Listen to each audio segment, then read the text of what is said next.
So this is how you can use Pinterest on your Android device. Obviously, you have more options. You can use the website or the web browser to look up pinterest.com and, just use it through the web interface. But naturally, I would recommend you to download the specific app from the Google Play Store and have it separately on your device. Once you download the app, you need to open it up and sign in or create a new account. So if you have used Pinterest before, you will have the ability to just continue with your account. Just remember the login info. But if not, you can sign up with the like Google or Facebook or even just email. You will need to answer a couple of personal questions like give them your email address and your date of birth and stuff like this.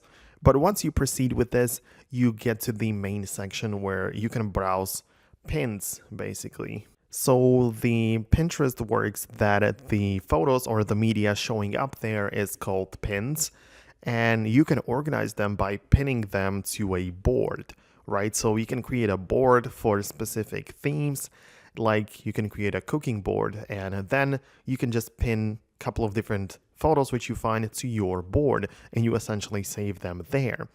The point is that the board can either be your personal, private one, or it can be set to public and visible to anyone else.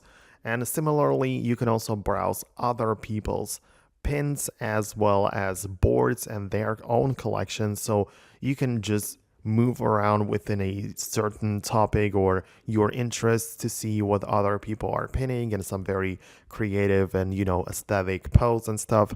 As you know, the Pinterest is supposed to be the aesthetic app, so a lot of the pictures here and the pins are going to be looking really nice. And a lot of people use Pinterest to gain inspiration for their homes and work and whatever else they are doing. So it is really, really great app, and it is different from like a lot of other social media apps where you can post like stories and stuff like this. Here it is mostly about the aesthetic pictures and the nice looking images, right? So yeah, that is the point. You can also just download specific photos from the pins directly to your gallery. That's a possibility as well.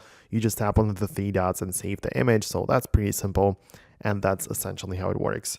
There is, of course, more to it and more settings. So check out this channel. I have a bunch of other tutorials where I talk about Pinterest and stuff like this. But that's it. Thanks a lot for watching, and I'll see you in the next video.